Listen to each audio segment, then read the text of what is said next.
Breaking news చూస్తున్నాం. ఇటు వైజాగ్ మౌనిక హత్య కేసులో బిగ్ ట్విస్ట్. ఇటు నేవీకి సంబంధించిన ఒక ఐడి కార్డ్ కోసం మౌనికని చంపాడు రవీంద్ర. మౌనిక దగ్గర రవీంద్రకు సంబంధించిన నేవీ ఐడి కార్డు ఉందంటూ ఆ ఐడి కార్డు కోసమే మౌనికని ఇంటికి పిలిచాడు. విచారణలో ప్రస్తుతానికి నిందితుడు రవీంద్ర ఇదంతా ఒప్పుకున్నాడు. ఐడి కార్డు ఇవ్వకుండా ఇబ్బందులు పెట్టిందన్న కారణంతోనే, అదే కోపంతో ఇటు మౌనికని చంపినట్లు రవీంద్ర ఒప్పుకున్నాడు. మొత్తానికైతే బిగ్ ట్విస్ట్ అని చెప్పుకోవాలి. ఇటు మౌనిక, రవీంద్ర వీరిద్దరు ఒక డేటింగ్ యాప్లో వీరిద్దరికి పరిచయం అయింది. ఆ పరిచయం కాస్త ఒక రిలేషన్ డెవలప్ అయింది. దాని తర్వాత కొంతకాలం అంతా బాగానే నడుస్తుంది. కానీ రవీంద్రకు ఆల్రెడీ పెళ్ళైన విషయం మరి మౌనికకు ముందే తెలుసా? తెలిసి కూడా ఒక రిలేషన్షిప్ ఒప్పుకుందా? మొత్తానికైతే మౌనిక రవీంద్రతో ఒక రిలేషన్షిప్లో ఉన్న టైంలోనే తన ఐడి కార్డ్ తీసుకొని తనకు ఆ ఐడి కార్డ్ ఇవ్వకుండా ఇబ్బంది పెడుతుందన్న కారణంతోనే ఇటు మౌనికని ఇంటికి పిలిచాడు. ఇంటికి పిలిచి అతి దారుణంగా, అతి కిరాతకంగా తనని చంపేసి, మనం విజువల్స్లో చూస్తున్నాం, తనని చంపేసి తనకు సంబంధించిన తన బాడీకి సంబంధించిన విడి భాగాలన్నీ కూడా ఆ ఫ్రిడ్జ్లో అలా స్టోర్ చేశాడు. ఎంత దారుణంగా అంటే అంత దారుణంగా. మరి ఇటు నేవీలో పనిచేస్తున్న వ్యక్తి ఇంత దారుణానికి పాల్పడ్డాడు.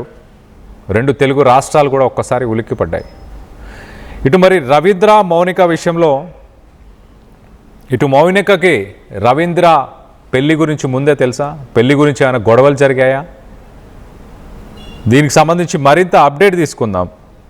ఇటు మా ప్రతినిధి రామచంద్రరావు అందుబాటులో ఉన్నారు.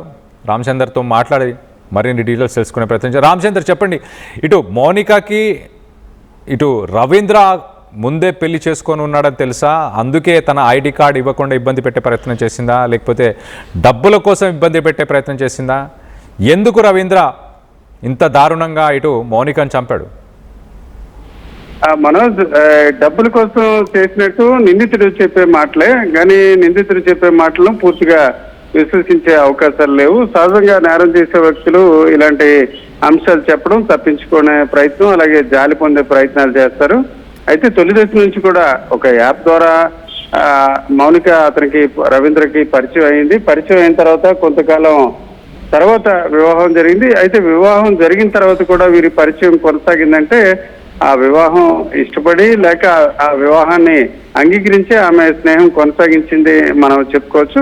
అయితే ఇటీవల కాలంలో చూసుకుంటే నిందితుడు తన ఐడి కార్డు మౌనిక ఉంచుకుని కొంత డబ్బుల కోసం బ్లాక్మెయిల్ చేసింది, బెదిరించిందని చెప్తున్నారు. అయితే అది ఎంతవరకు వాస్తవం అన్న కోణంలో కూడా పోలీసుల విచారణ జరుగుతున్నారు. ఈ అంశం ఆర్టీవీగా మనం కూడా ఏసీపీ శ్రీనివాస్ అలాగే ఇన్స్పెక్టర్ పార్థసారథిని మనం అడగడం జరిగింది. అయితే ఐడి కార్డు అంశం ఇద్దరి మధ్య విషయం. ఒకటి నిందితుడు, రెండోది మౌనిక చనిపోయిన దశలో అందులో వాస్తవాలు ఆమె చెప్పే అవకాశం ఉండదు. అయితే నిందితుడి మాటలు ఎంతవరకు సమంజసం అన్న కోణంలో కూడా విచారిస్తున్నారు. అందులో భాగంగానే ఇప్పుడు తూర్పు నౌకాదళానికి చెందిన అధికారులతో కూడా మాట్లాడడం జరిగింది. ఈ సంఘటన వెలుగులోకి వచ్చిన ఆ రోజే ఇతను టెక్నికల్ ఆఫీసర్ గా పనిచేయడంతో ఆ డిపార్ట్మెంట్ కి చెందిన నేవీ సిబ్బంది కూడా రావడం జరిగింది. అయితే ఐడి కార్డు లేకుండా విధులకు వెళ్ళడానికి సాధ్యం కాదు. అయితే ఐడి కార్డు పోయింది, ఐడి కార్డు ఆమె ఉంచుకుని తనను ఇబ్బంది పెట్టింది డబ్బుల కోసం అని నిందితుడు చెప్తున్నాడు. అయితే ఐడి కార్డు లేకుండా అతను విధులకు హాజరవడానికి అవకాశం ఉండదు. అయితే ఇక్కడ ఒక కోణం, ఐడి కార్డు డూప్లికేట్ చేసి లోపలికి వెళ్ళే అవకాశాలు ఉంటాయి. అయితే సాధారణంగా ఇతర డిపార్ట్మెంట్ లో ఇలాగా డూప్లికేట్ కావచ్చు, ఇతర నకిలీ ఐడి కార్డులతో వెళ్ళే అవకాశం ఉంటుంది. అయితే ఈస్టర్న్ నేవల్ కమాండ్ లాంటి విభాగాల్లో ఇలాంటి ఐడి కార్డు లేకుండా వెళ్ళడం అసాధ్యం. అంటే ఒక రకంగా అతను చెప్పే అంశంలో కూడా కొంత పరస్పర విరుద్ధమైన అంశాలు కూడా ఉన్నాయి. దీంతో పోలీసులు నిన్నటి వరకు అరెస్టు ఇలాంటి ప్రక్రియ పోస్ట్ మార్టం వ్యవహారంలో ఉన్నారు. ఈ రోజు నుంచి కూడా ఏదైతే అతను ఆరోపణలు చేస్తున్నారు, దాదాపుగా 3,50,000 అమ్మాయికి ఇచ్చినట్టు, అట్లాగే ఇంకా బాగా డిమాండ్ చేస్తున్నట్టు చెప్తున్నారు. అందులో వాస్తవాలు ఎంత అన్న కోణంలో కూడా విచారణ జరుగుతుంది. మనోజ్ మరొక అంశం, ఇప్పుడు ఏదైతే అపార్ట్మెంట్ లో రవీంద్రకి సంబంధించిన కారుతో పాటు కొన్ని బైక్లు కూడా ఉన్నాయి. అయితే ఈ హత్య జరిగిన ముందు రోజే ఆ బైక్లు కొందరు తీసుకెళ్ళినట్టు తెలుస్తుంది. అయితే సాధారణంగా అవసరానికి తీసుకెళ్లారా, లేకపోతే ఈ హత్య విషయం వారికి తెలిసినా తెలియకపోయినా రవీంద్ర తర్వాత పరిణామాలు ఏ రకంగా ఉంటాయన్న భావంతో వారి కుటుంబ సభ్యులకి ఇచ్చి కానీ స్నేహితులకు కానీ ఇచ్చి పంపించారా అన్న అంశం కూడా ఇప్పుడు తెరపైకి వచ్చింది. మనం ఆర్టీవీగా ఈరోజు ఆ ప్రాంతానికి వెళ్ళడం జరిగింది. అపార్ట్మెంట్ లో ఈ సంఘటన జరిగిన 102 అపార్ట్మెంట్ పక్కనే ఉంటున్న డిగ్రీ చదువుతున్న విద్యార్థి కూడా ఆ విషయం మనకి చెప్పడం జరిగింది. ఆ సంఘటన జరిగిన ముందు రోజు సాయంత్రానికి ఆ 3 బైకులు కూడా ఎవరైతే రవీంద్రకి సంబంధించిన సోదరుడు ఉన్నాడో ఆ సోదరుడు తీసుకెళ్ళినట్టు తెలుస్తుంది. అంటే ఒక రకంగా హత్య చేస్తారా అన్న విషయం వారికి చెప్పొచ్చు, చెప్పకపోవచ్చు. కానీ హత్య తర్వాత పరిణామాలు ఎలా ఉంటాయనే అంశంపై ఒక ముందస్తుగా ఒక ప్రణాళికబద్ధంగానే రవీంద్ర ఈ రకంగా ముందుగానే ఇలా తీసుకెళ్లి ఉండొచ్చు అనే కోణంలో కూడా ఇప్పుడు ఆ అంశం కూడా తెరపైకి రావడం జరిగింది. మొత్తానికి చూసుకుంటే 2 తెలుగు రాష్ట్రాలు మాత్రమే కాకుండా అన్ని ప్రాంతాల్లో కూడా అంటే డేటింగ్ యాప్ గురించి కూడా కొంత చర్చ జరుగుతుంది. అయితే డేటింగ్ యాప్ లో తప్పులు ఉన్నాయా లేదా అన్న విషయం పక్కన పెడితే ఈ రకంగా ఒక యాప్ లో పరిచయం మాత్రాన హత్య చేయడం, హత్య అనంతరం కూడా ఈ రకంగా ముక్కలు చేయడం అనేది సమంజసం కాదన్న అభిప్రాయం కూడా వ్యక్తం అవుతుంది. అయితే మనోజ్, ఈ అంశాన్ని ఒక సామాజిక అంశంగా కూడా పోలీసులు భావిస్తున్నారు. ఒకవైపు యాప్ ద్వారా పరిచయాలు అవ్వడం, పెళ్లి కాకముందు పరిచయం, పెళ్లి అయిన తర్వాత కొనసాగడం, ఇదంతా కూడా ఒక సామాజిక సమస్య, ఒక రుగ్మతగా కూడా భావిస్తున్న పరిస్థితి. ఈ దశలో ఈ కేసు అరెస్టులు అంటే నిందితుడిని అరెస్ట్ చేయడం, అలాగే సాక్ష్యాలు తారుమారు చేశారు అనే అంశంపై 2 అంశాలపై కూడా ఆయనపై సెక్షన్లపై కేసు నమోదు చేయడం కాకుండా ఇందులో పూర్తిగా లోతుగా విచారణ జరుగుతుంది. ఇట్లాంటి అంశాలు ముందు జరగకుండా ఈ కేసుని ఒక ఎగ్జాంపుల్ గా కూడా పోలీసులు తీసుకుని ఇది సామాజికంగా ఇలాంటి అంశాలు కొంత ఇబ్బందికరంగా తయారవుతున్న దశలో ఏ రకంగా ఈ అంశాలు జరిగాయి అనే కోణంలో కూడా విచారణ జరుపుతున్నారు. అయితే ఈ విషయాలను మీడియా దృష్టికి తీసుకువెళ్ళకుండానే ముందుగానే కొంత విచారణ పూర్తి స్థాయిలో చేసి ఒక నివేదిక ఇచ్చే కోణంలో కూడా గాజువాక పోలీసులు ఉన్నట్టు మనకు తెలుస్తుంది మనోజ్. అయితే రవిచంద్ర, ఇటు రవీంద్ర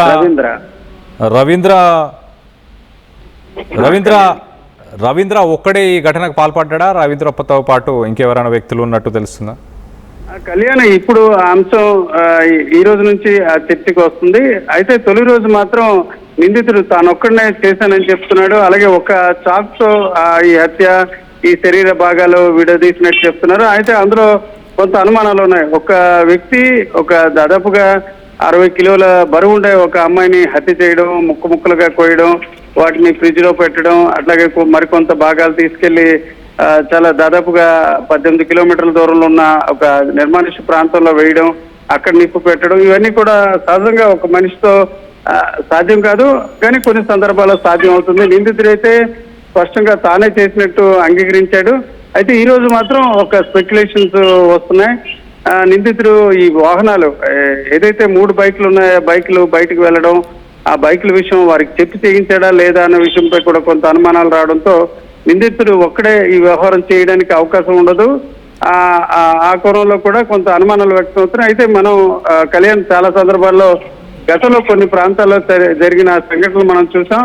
ఆ సంఘటనలో కూడా సింగిల్ నిందితుడు కూడా ఇలాంటి వ్యవహారాలు చేసిన అవకాశాలు ఉంటాయి. సహజంగా ఇతను నేవీ ఉద్యోగి కావడంతో కొంత గుండె ధైర్యం, శారీరక దారుణ్యం కూడా ఉండే అవకాశం ఉండదు.